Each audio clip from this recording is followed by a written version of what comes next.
here tonight talking to all of you. When I finally had enough power to speak up about the abuses that I faced as a graduate student, when I finally had enough power to speak about the abuses that I faced, I was fortunate enough to have the backing of 7 more senior colleagues. They had heard from their students about Jaeger's behavior, and they knew that what I was saying was true. More importantly, they were confident and brave enough to put their own careers on the line to support me and all of the other women who'd been subjected to his misconduct. At this point, there are now 15 women who have reported problems. 15 women who distorted their professional lives to avoid someone that the University of Rochester hired and still employs to be a mentor and a teacher. Most women who speak up don't have many people and so much support behind them, and they shouldn't have to. Empirically, false reports are extremely rare. The rate is estimated to be at about 5%. Now, with that figure in mind, imagine the odds of 15 women falsely reporting problems. Only someone with a conflict of interest, a desire to make those cases disappear, would doubt us. But that's exactly what our president, Joel Seligman, at the University of Rochester did. When we made our case public, he did everything he could to deny what we were trying to say to avoid looking at the case again. He promised to move heaven and earth, not to address the problems, but to convince everyone that we were wrong. His formal response compared our case to a fabricated story about a rape on campus published in Rolling Stone that was based on a single anonymous source. I want to step back for just a moment and use an analogy to explain how that Rolling Stone comment works to create unjustified skepticism of victims of sexual misconduct. Specifically, I want to talk about shark attacks. When you hear about a shark attack on the news, it's scary. It makes you fearful to go into the ocean, even though shark attacks are newsworthy precisely because they're incredibly rare. The odds of being attacked and killed by a shark are functionally 0. In case you're wondering, they're about 1 in 4 million. But you're more likely to die in a firework accident or by being hit by lightning. But when you hear about a shark attack in the news, it makes it more salient. Because it's scary and because it's salient, you have a cognitive bias that kicks in to make you overestimate how common shark attacks are. They feel like they're more likely even if you know that they are not when you're putting your toe in the ocean. Universities prey on that same cognitive bias, the same one that kicks in for shark attacks, in order to make you overestimate the rate of false reports. They do it in cases of sexual harassment, and they do it in cases of sexual assault. They know doubting is easier than investigating, and doubting offers another huge advantage. Doubting makes victims scared to report, file charges, or protest when their case is mishandled. The fewer people report, the better for the university. It reduces their assault numbers in federally mandated reports, and it prevents bad press.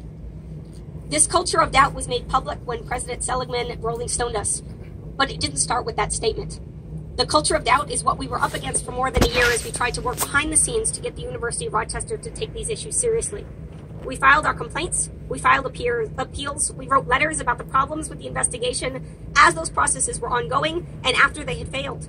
We wrote to the deans, we wrote to the president, we met with administrators and the head of council. We were not supported internally. Worse than that, we were actively discouraged from raising our concerns, and when we persisted nonetheless, we were retaliated against. We eventually told the president that the case would be made public and urged him to take action. That was 9 months before we filed our federal complaint. He did nothing. We had the resources of 7 faculty, the leading law firm on sexual harassment in the world, and statements from many, many women.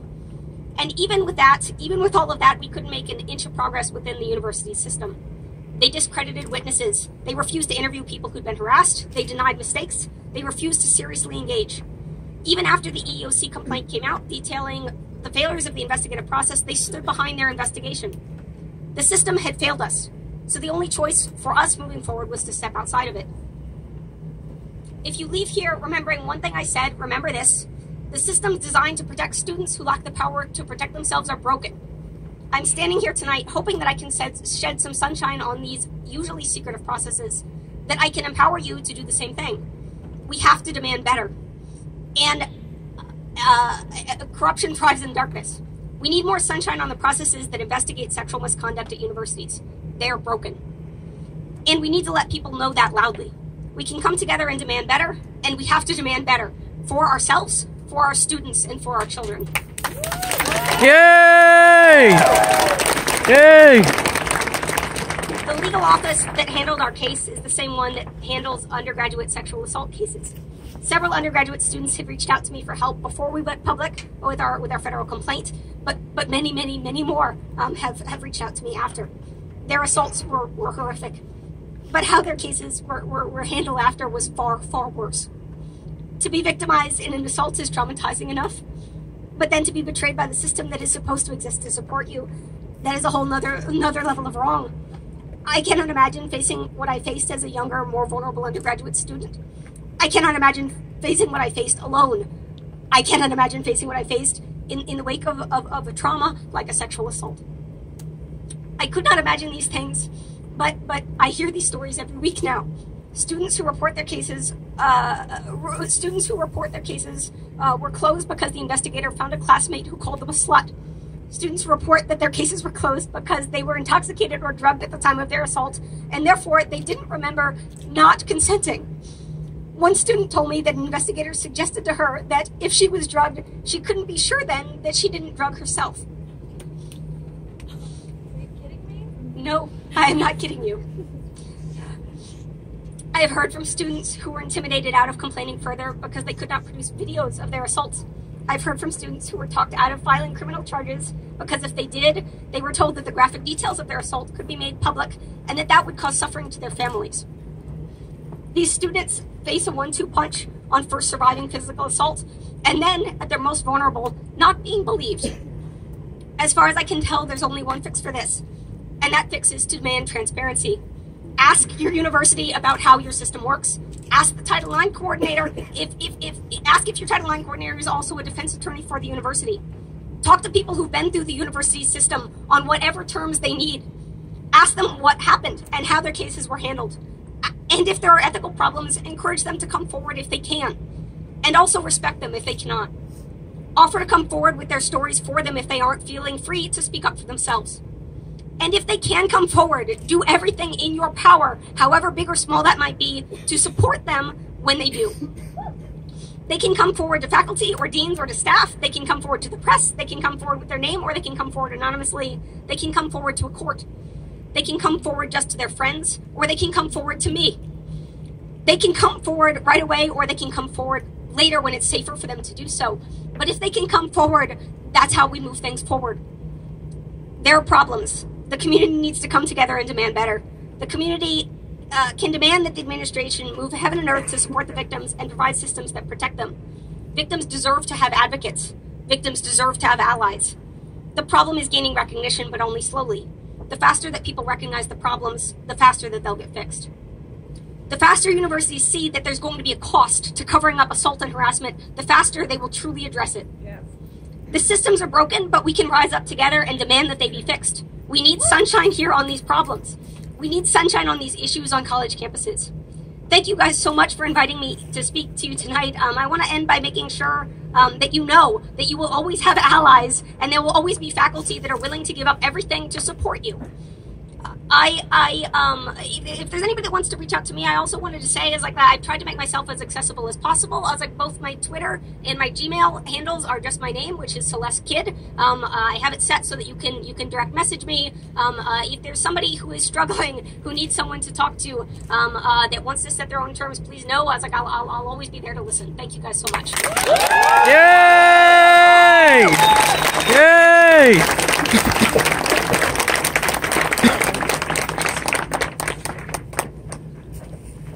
Next, I want to introduce Bailey. Bailey's another Brockport student who is also the president of Brockport's chapter of the AAUW, or the American Association of University Women. And she is coming up to share her stories, and then we're going to have a few more anonymous stories as well. Whoa! Hi, everyone. Hi. Yeah, I'm just like not. That's fine. So for anyone who doesn't know me, I'm Bailey. Like Grace said, I am president of the American Association of University Women on campus. A lot of our work has to do with empowerment and advocacy for people of all identities. And anyone who also knows me personally knows that I am a writer, and I write a lot when I'm pissed off. Guys, I'm really, really pissed off. So I'm just going to give you some historical context about kind of where I'm coming from, and then I'm going to share a piece with you tonight. So when I was very young, my aunt's sister was a victim of domestic violence. As these things go, you know, it was a long abusive relationship, and like in far too many instances, there was one bigger event that initiated a change. In that event, she ended up in the hospital for several weeks and had what are now countless reconstructive surgeries on her face and body to get her back to where she needed to be. And in response to that, my aunt founded a 401c3 nonprofit called We Care Allegheny County. And basically what that organization does is connects victims of domestic violence and sexual assault to the resources they need to get better, as well as connecting victims to each other so they can create that network. So as you can imagine, more than half my life has been involved in that organization. I'm very aware of all the resources available and all, you know, human rights law front to back sort of thing. And yet I still later on in my life found myself in an abusive relationship. I was physically, emotionally, and sexually abused for several months by a partner before I did end up getting out of that relationship. And all this, I think, is to say that awareness only goes so far. When we look at the way we discuss domestic violence and sexual assault, we are very advocacy and awareness-based, but we aren't talking about the bigger picture. We need to change the way that we're talking about these issues. Like I said, it only goes so far. We need to acknowledge that we live in a culture of violence and entitlement, and we can't live like this anymore. So, this is called Seasick. I once dated a boy who had crossed oceans. He never learned how to love on dry land, and my legs never did get used to the coming and going of his tides. 1 minute surrounded by the calm of the giant, the next caught in a riptide that seemed to take up the whole sea. No amount of swimming parallel to shore could keep me from drowning. I loved him because he was a forest fire, the kind of courageous that left martyrs in tears. He let me believe that someday I might also be a hero. His eyes looked much more like a car crash than a Bob Ross painting. The first time he hit me, I convinced myself it hadn't happened. It was no big deal. He was just reaching for something behind me, and I stumbled into his grasp, but the truth was, he had a grenade heart and shrapnel hands, and he buried them in me when the trigger was pulled. I was once asked how I'd become so cold, and I could only think that there must still be metal left inside of me. A few months after my friends convinced me I had the strength to leave him, I was putting gas in my car at a station near my home. He found me there, and I can still feel the way he pulled my arm, pulling me like a prank. But this time, the only punchline was his fist against the steering wheel of his car, against his bedroom wall, his fist again and again and again until it swallowed me whole. If I could go back, I'd like to think I would take a self-defense class, fight back, or I don't know, call my mom or the cops, or stop rereading the same page over and over and over again, thinking that one time the words would change. Sometimes I still think I could have changed him. I'd like to think that there is some sort of universal truth in the bruises. I am still learning to love the emptiness that they left behind. I am still a skeleton of a girl, but I have regrown my skin, and I take comfort in the fact that there are now places on my body where he has not touched me. Thank you. Oh! Oh!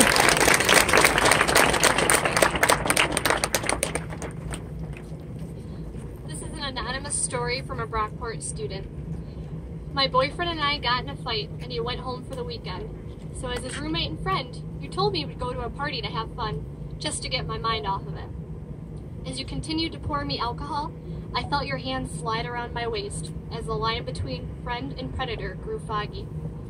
I woke up confused to find the familiar posters of my boyfriend's dorm on the walls, but was on the wrong side of the room. As I tried to push through your arm that was holding the door shut, you decided that one more time wouldn't hurt, and told me, everyone already knows you're a cheater.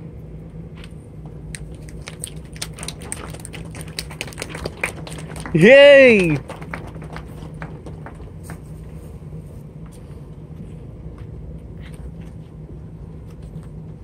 This is a story of a survivor. By the age of 1, I was fatherless. By the age of 10, I was targeted and sexually abused by a child molester who preyed on my vulnerability. When a molester was caught abusing another child, I was asked if I had ever been abused, and I denied it. I denied it because I already carried that burden of shame and of guilt. So through